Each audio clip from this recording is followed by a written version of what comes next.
Welcome into the first edition of Meet the Bird Gang for the 2020 Orleans Firebirds season. Jacob Kronberg with Brandon Ross, Chris Sacchi, and the manager of the Orleans Firebirds, Kelly Nicholson. What's a top story you have from one of those dinners if you're getting 25 guys together?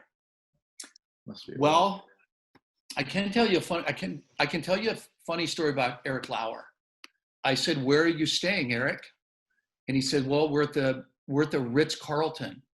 And I thought they were at the Ritz-Carlton downtown, which is about 10 minutes from Loyola High School. So I thought, this is going to be easy, right? I'll hop in my car and I'll be with Eric and we'll go down to LA Live and it'll be easy. And I asked Eric, I said, "Where are you staying?" And he says, "I don't know."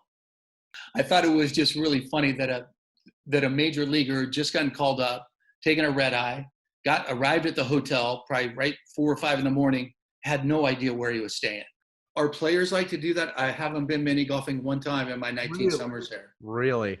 And I've probably, my wife has been much better about getting me to go to the beach, just to take a walk on the beach. But before she kind of insisted on that, just to kind of unwind a little bit, I didn't get down to the beach very much either. So what kind of arm you were back when you played? I was a poo. Chris, I threw 80 poo. I was just a little soft throwing left-hander, but I could throw strikes. Outside of the baseball sphere, you have some buddies, you got an off day. Where are you going? Nauset Beach, 100%. Probably with my buddy Cole Wilcox from Georgia. He'd go fishing at 6 a.m. Me and I had Nick Frasso and a couple other guys as roommates up there. So we'd wake up at like 10 or 11 on an off day. We'd go grab a burrito from, I can't remember the name of it, but it's right there beside the field. And then we'd immediately go right to the beach. We stay there for hours. Hours.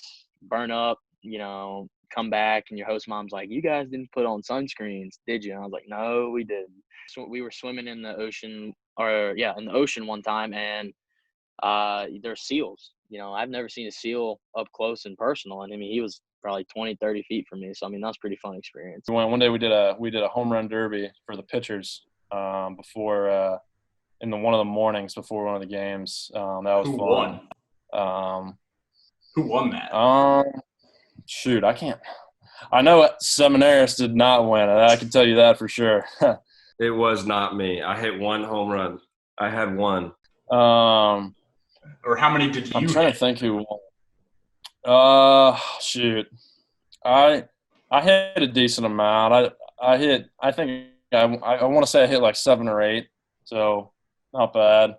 We have video of you dunking a basketball during a rain delay at Brewster. When could you first dunk a basketball?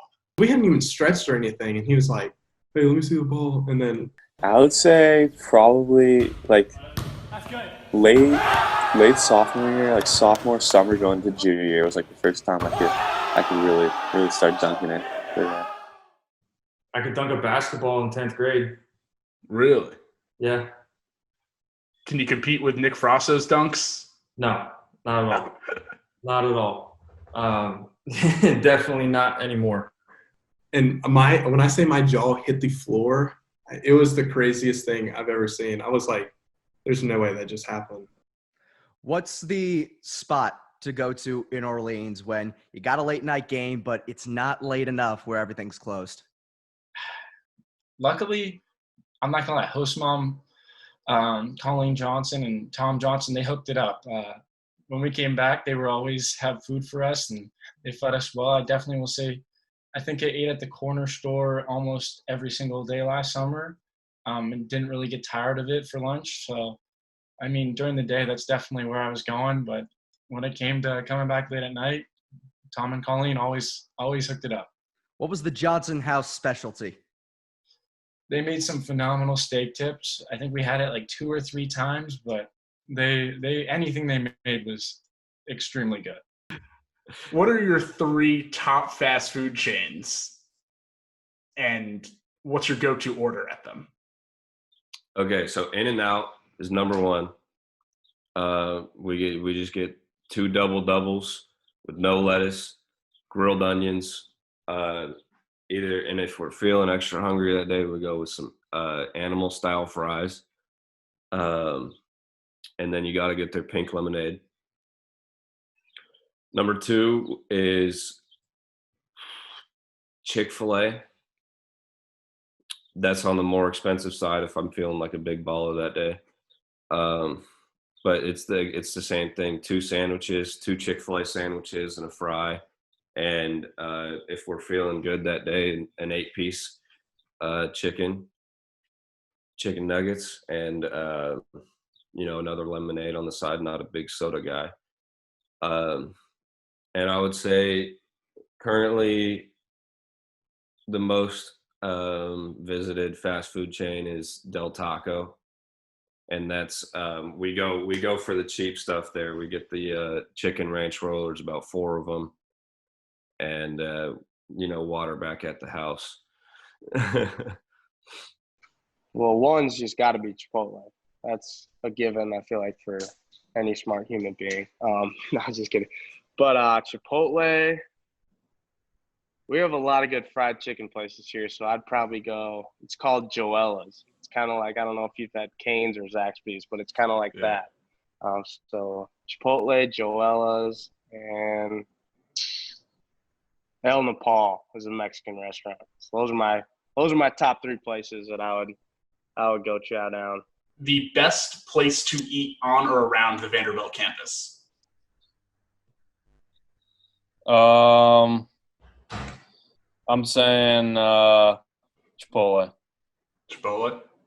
What's your go-to order? Burrito bowl. Brown rice, black beans, double chicken. I definitely got to go Chipotle. Just eat easy.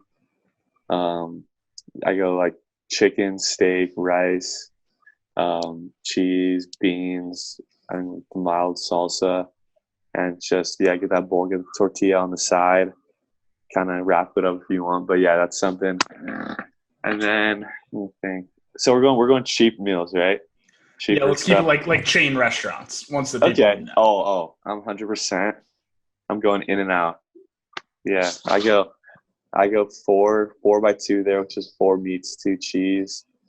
And then I'll go like fries and like a shake or something. And then the last one lately for me, it's been Chick-fil-A, I guess. But yeah, I go like 12-count nugget meal, and then I'll throw in a chicken sandwich. So yeah, I'll go with those 3 for now. In-N-Out, Chipotle, and then probably Five Guys. Chick-fil-A, number 1 deluxe with a large sweet tea. Chipotle, just a chicken bowl with everything in it. And then third one,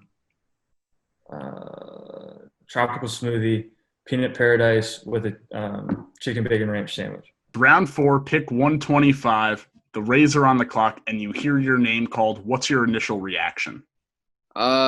We all definitely jumped up. That was what all of us did. All my roommates were all simultaneously kind of just leaped up and started hugging each other. So that was what we did. Dream come true? 100%. To hear Matt Vasgersian, the guy I've been playing those MLB The Show video games for years, putting my name in there, to have him say it in a video game and to really say it in real life, it was pretty cool. Just exciting, like surreal, exciting. Kind of nerve-wracking too, actually, at the time, but yeah, it was a cool experience.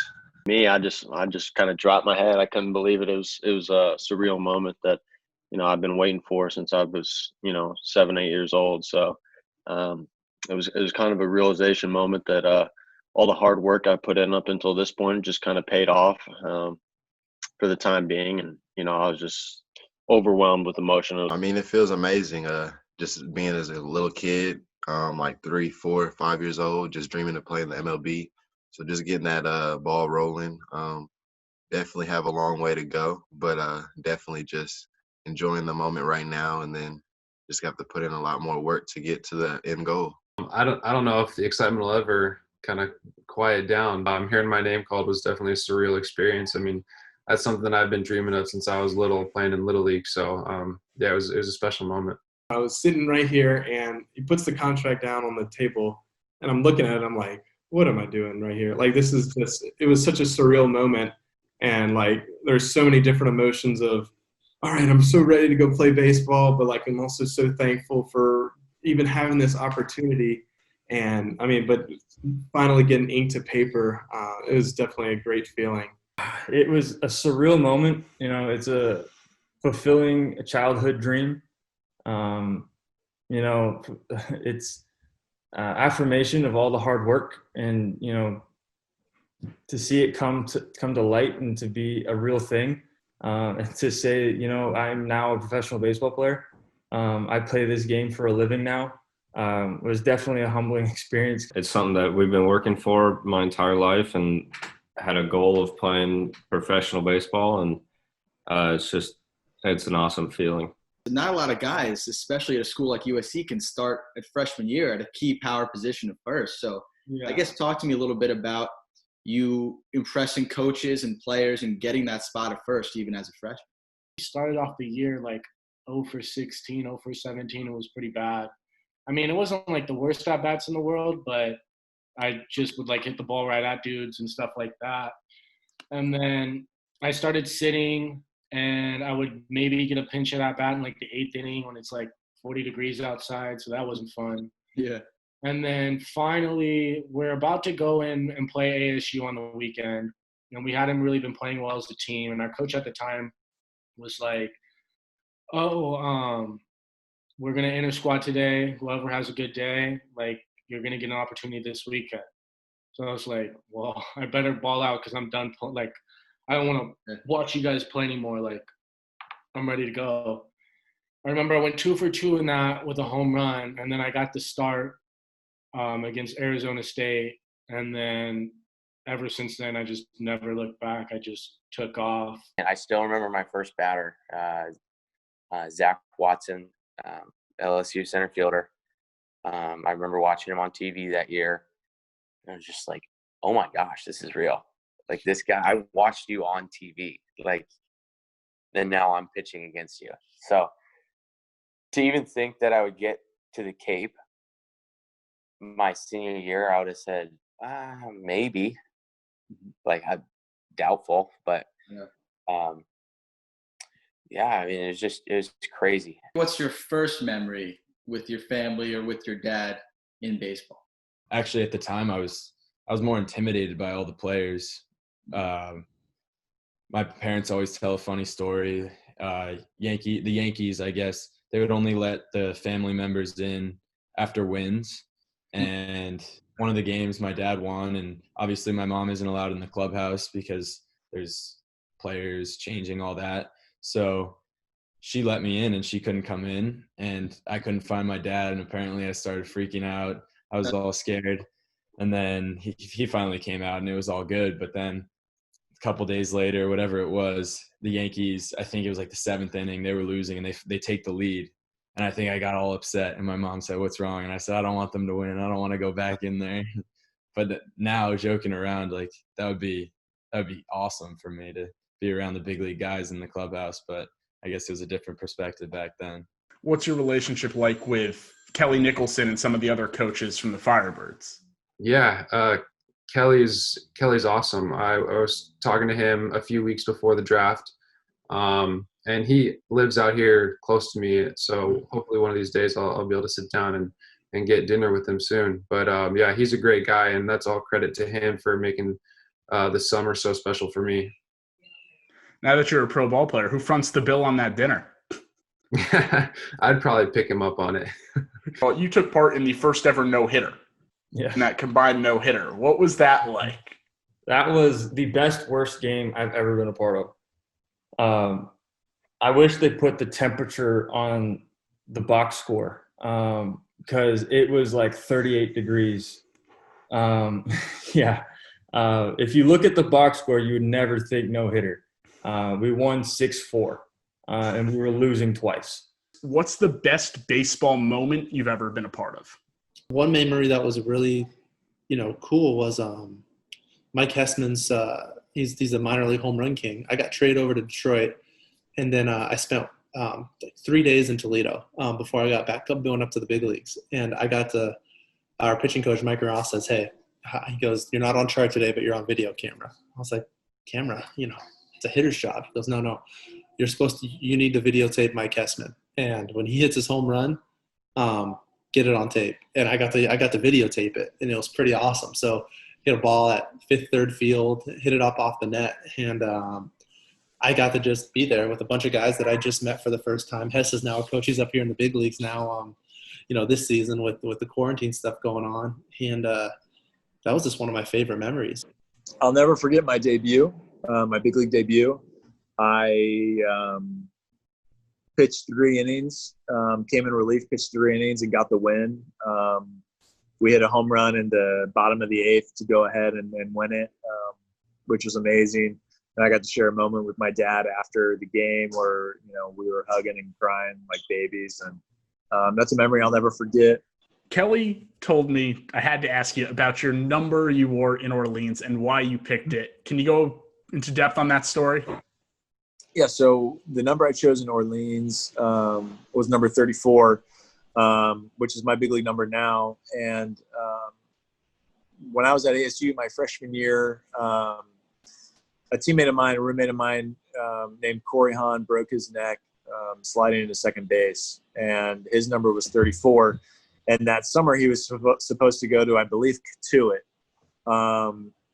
And he didn't get the opportunity to do. So when I went to Cape Cod, I said, you know what, I'm going to wear his number because now that if I'm in the Cape with his number, I'm going to be he's going to have the opportunity to be in the Cape as well. So that's why I chose 34. Same reason why I'm wearing in the big leagues. I feel like my career is his career as well. You wind up with that ACL injury. How did you work to get back once that happened? Worked with our trainer Kim Hill. She was my savior. Stayed in Ann Arbor over the summer, and I was working with her 5 days a week. Just everyday physical therapy, leg press, jumps, squats, everything like that. And then from that point on, after the summer, my knee was feeling a lot better, but it was just crushing, like sitting out that first season, especially watching the guys go to Omaha, and it was bittersweet because obviously, oh my God, you want them to go all the way and win it, but at the same time, you want to be there with them in the dugout.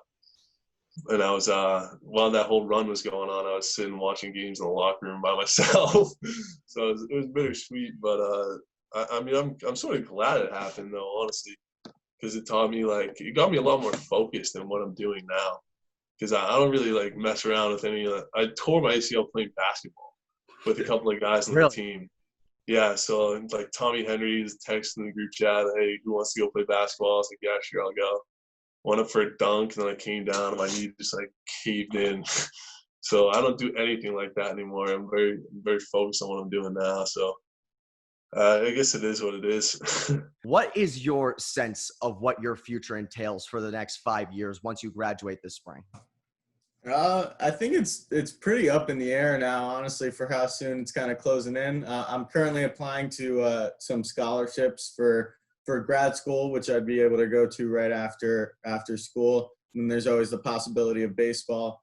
And then I find out my branch for the Army in November, which I'm hoping to do is aviation, so I'll be able to fly helicopters and whatnot. But I mean, I right now I probably have 3 options, and just seeing how baseball turns out, how scholarships work out, it's pretty up in the air now. But I know that I'm going to be going at some point. I'm going into the Army, doing my service, so I'm excited for that, and I'm really excited for whatever grad school or baseball opportunities hold for me in the future. What grad school opportunities are you pursuing? I'm probably going to be applying to 2 scholarships: the Fulbright scholarship, where I try to study biomedical engineering in a university in Belgium, or the Knight Hennessy scholarship, which would allow me to study the same thing at Stanford University. What are 2 things you do before every game you pitch? So I listen to music, rap music usually, gets me fired up. And I do a little meditation before I start getting going, warming up. Those things kind of contrast a little bit. Yeah. Yeah. I actually have the earbuds in while I'm doing so don't call it meditation, call it presence, getting present. Just kind of getting in the moment. I love the beard. How long did you let it go in quarantine? Everyone was growing out the hair. Everyone's growing out the beards. This is about as long as it gets now. I used to have a really long one, and it was just time to retire that. So this is about as long as it gets. I need to trim it up now. It looks a little scraggly, but this is about as long as it gets. What are 2 things most people don't know about you? Maybe non-baseball centric? Okay, this is easy. I'm from Canada. Everybody assumes we all play hockey. I can't skate. So that's something a lot of people assume I did when I grew up, but I can't even do the most fundamental part of that sport. Prime question for anyone from Florida. Do you golf? I have picked up golf, yeah. How's the handicap looking? Okay, so without even going to the driving range or anything, my dad actually sets me up on we go play 18 holes, and yeah, it was definitely not natural. So it was tough at first, but now I've been going to the driving range, and my swing's gotten a lot better, and I'm excited to play another 18 sometime. The original Starburst pack. We're not even going to give names. Colors. You got yellow, orange, red, and pink. Rank them.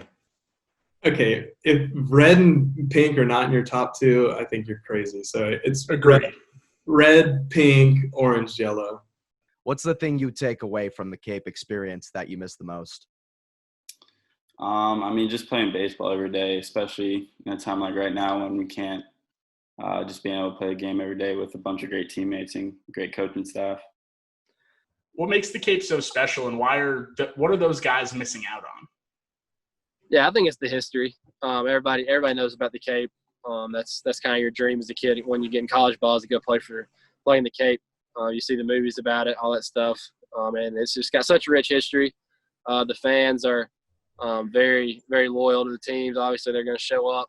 They love it. That's kind of the highlight of their summer. And it's kind of like, your town against everybody else's, and you kind of grow. That town kind of becomes home, and that's probably what's most memorable about the Cape. When they're playing, when those 5 games in the Cape League are going on every night, they're playing in one of the 5 best amateur games probably in the world. The 2020 Orleans Firebird Summer, done in modified fashion.